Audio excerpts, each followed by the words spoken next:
नमस्कार सबैलाई। आउँदै गरेको 12 को एक्जामको लागि चाहिँ आज मैले डिफ्र्याक्सनको चाहिँ न्युमेरिकल इम्पोर्टेन्ट न्युमेरिकलहरू जुन चाहिँ रिपिटेडली आस्क गरेको छ र रिसेन्टली आस्क क्वेसनहरूको चाहिँ मैले चाहिँ सोल्युसन बनाएर लिएर आएको छु। पहिला चाहिँ हजुरहरूलाई चाहिँ नम्बर 1 क्वेसनमा चाहिँ 2081 मा चाहिँ रेगुलर सेट बी र सी मा सोधेको छ। अब यसमा क्वेसन के छ, a monochromatic light of wavelength 5890 angstrom is incident normally on a diffraction grating which has 6000 lines per centimeter. अब तल हजुरले क्वेसन सोधेको छ 1 नम्बरमा at what angle will be the second order image be seen र 2 नम्बरमा सोधेको चाहिँ is third order maxima possible with this grating. अब हामीले लेख्नुपर्छ गिभनमा छ लेख्यौँ lambda is equals to 5890 angstrom. अब यसलाई चाहिँ केमा चेन्ज गरौँ, हामीले मिटरमा चेन्ज गरौँ। एंगस्ट्रम भनेको 10 टू द पावर -10 हो। सो एंगस्ट्रमलाई मिटरमा लानलाई के गर्यो 5890 into 10 to the power -10 angstrom गरौँ। यस्तै गरी number of lines per grating दिएको छ, त्यसलाई के चाहिँ सेन्टिमिटरमा दिएको छ। सेन्टिमिटरलाई के गर्यो हामीले मिटरमा लानलाई चाहिँ डिभाइडमा छ। सो यसलाई के गर्यो मल्टिप्लाई गर्यो 6000 इन्टु 100। अब हामीले निकाल्नुपर्ने छ थीटा। सो अब फर्मुला छ D sine theta is equals to N lambda. अब डी भनेको चाहिँ के हो हजुरको एन हो। So sine theta is equals to के भयो यो उता जाँदाखेरि एन इन्टु एन लैम्डा भयो। सो अब सबै भ्यालु राख्यौँ यसरी 6000 इन्टु 100 इन्टु 2 इन्टु 2 भनेको अर्डर है, नम्बर अफ अर्डर भनेको छ सेकेन्ड अर्डर भनेको हुनाले के भयो एन इज इक्वल्स टू 2 भयो। त्यसपछि 5800 अनि यो राख्यौँ। त्यसपछि मल्टिप्लाई गरेर सबैको भ्यालु कति आयो 0.7068 आयो। त्यसपछि ल्याएर थीटा साइनलाई यता ल्याउँदाखेरि साइन इन्भर्स भयो। साइन इन्भर्स 0.7068 भनेको 44.975 आउँछ। यसलाई राउन्ड अप गर्दाखेरि चाहिँ हामीले के हुन्छ 45 लेख्न मिल्छ। अब थर्ड अर्डर पोसिबल छ कि छैन, थर्ड अर्डर अब एन के हुन्छ 3 हुन्छ। सो फर्मुला त उही हो sine theta is equals to N lambda. So N को भ्यालु थर्ड अर्डर भएको 3 भयो, अरू सब अघिकै भ्यालु हो राख्दाखेरि के आयो 1.06 आयो। अब हामीलाई थाहा छ साइनको भ्यालु -1 देखि +1 सम्म मात्र हुन्छ, तर हाम्रो यहाँ भ्यालु आएको छ +1.06 जुन चाहिँ के हो ठुलो हो, त्यसैले के हुन्छ नट पोसिबल छ। So since sine value lies within the range of -1 to 1 so it is not possible. अब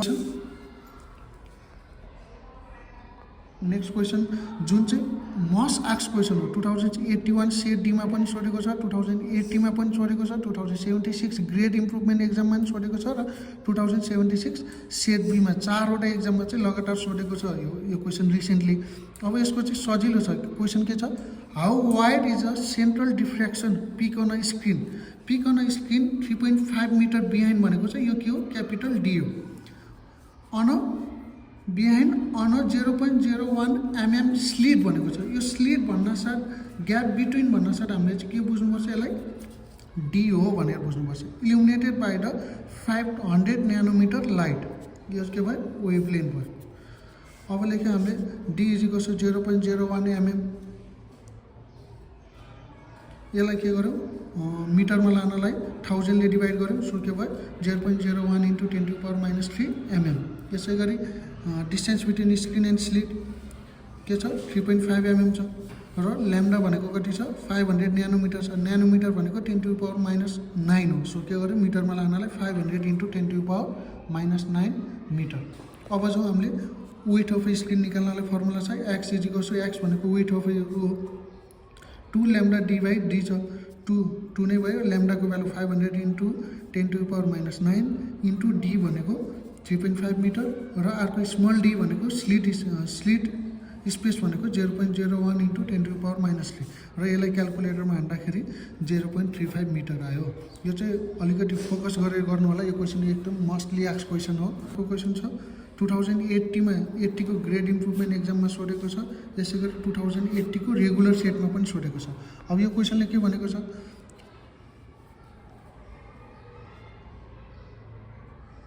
a plane transmission grating has 500 lines per mm and the second order spectral line is refracted by 30 degree। Theta को value दिएको छ, त्यसपछि ल्याएर an को value capital an को value दिएको छ र हामीलाई के क्याल्कुलेट गर्नु छ र स्मल एनको भ्यालु पनि दिएको छ। सेकेन्ड अर्डर क्यालकुलेट वेभलेन्थ हामीलाई ल्याम्डा निकाल्नु छ। सो के गर्यौँ N is equals to 500 lines per MM यसलाई केमा चेन्ज गऱ्यौँ मिटरमा गऱ्यौँ। मिटरमा गर्नलाई के गऱ्यौँ इन्टु 10⁻³ मिटर गऱ्यौँ। त्यसपछि थीटा इज इक्वल्स टु 30 भइहाल्यो। अर्डर कति छ सेकेन्ड अर्डर भनेकोले 2 भयो र हामीले ल्याम्डा निकाल्नु। अब फर्मुला के छ यसरी गर्दा पनि हुन्छ हजुरले र यसरी गर्दा पनि हुन्छ जुन अघि मैले डिराइभ गरिरहेको छु। Sine theta is equals to N into N lambda भयो। एनको भ्यालु 500 इन्टु 10⁻³ सेकेन्ड अर्डर भएकोले एन 2 भयो र ल्याम्डाको भ्यालु निकाल्नु छ। अनि साइन 30 को भ्यालु भनेको 1/2। सो अब के गरौँ यो सबैलाई म लेफ्ट ह्यान्ड साइडमा लिँदाखेरि डिभाइडमा गइहाल्यो। 1/2 इन्टु 500 इन्टु 10⁻³ इन्टु 2 गऱ्यौँ इज इक्वल्स टु ल्याम्डा भयो। सो ल्याम्डा भनेको यो सबैले क्यालकुलेट गरेर 5 इन्टु 10⁻⁻7 मिटर आयो। अब ओल्ड क्वेसन हो तर इम्पोर्टेन्ट छ। 2069 सेट एमा सोधेको थियो।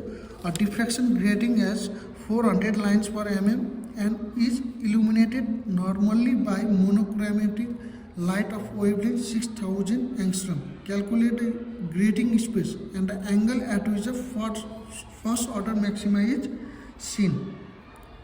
First order maxima भन्यो हैन त्यसपछि लिएर maximum number of diffraction maxima obtained. अब फर्स्ट अर्डर भएकोले n इज इक्वल्स टु 1 भयो। त्यसपछि ल्याम्डा भनेको 6000 angstrom छ। यसलाई के गर्नु पर्यो 10⁻10 ले मल्टिप्लाई गरेर मिटरमा लानु पर्यो। त्यसपछि लिएर लाइन्स 400 लाइन्स पर एमएम छ। यो 400 लाइन्स पर एमएम लाई के गर्नु पर्यो मिटरमा लानलाई 400 इन्टु 1000 गर्नु पर्यो पर मिटरमा लानलाई। अब हामीलाई निकाल्नु पर्ने छ sine theta. Sine theta is equals to N lambda हो।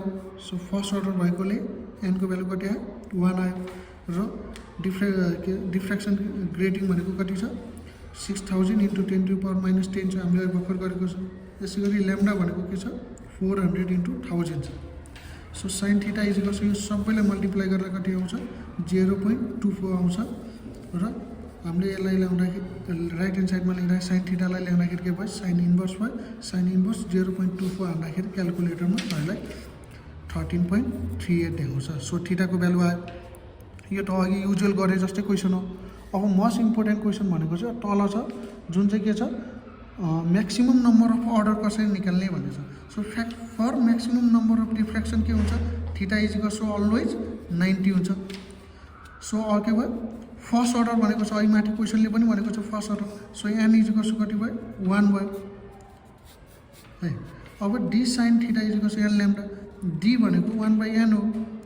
सो एन को भ्यालु हामीलाई थाहा छ। सो साइन 90 भनेको 1 हो। फर्स्ट अर्डर भएकोले के भयो यो पनि 1 भयो। अनि हाम्रो ल्याम्डाको भ्यालु माथि छ 6000 इन्टु 10⁻10। सो यो सबैलाई गर्दाखेरि के आउँछ एन इज इक्वल्स टु 4.1667 आउँछ। यो जसलाई चाहिँ राउन्ड अफ गर्दाखेरि के हुन्छ 4 हुन्छ। यदि 4.556 वा 667 अरू भइदियो भए 5 हुन्थ्यो। 4.5 भन्दा बिलो छ त्यसैले हामीले चाहिँ यसलाई के गर्यौँ राउन्ड अफ गरेर चाहिँ 4 मा लग्यौँ। यसलाई चाहिँ अलमोस्ट 4वटा मोस्ट इम्पोर्टेन्ट क्वेसन चाहिँ डिफ्रेक्सनको +2 को चाहिँ 12 को स्पेसली 12 को चाहिँ सल्भ गरेर गएको छु। अब हजुरहरूले चाहिँ कमेन्टमा चाहिँ मैले चाहिँ अब कुन च्याप्टरको कस्तो खाले न्युमेरिकल गरेर भिडियो अपलोड गरौँ त्यसको लागि चाहिँ हजुरले कमेन्ट गरेर भन्नु होला। हस् त धन्यवाद।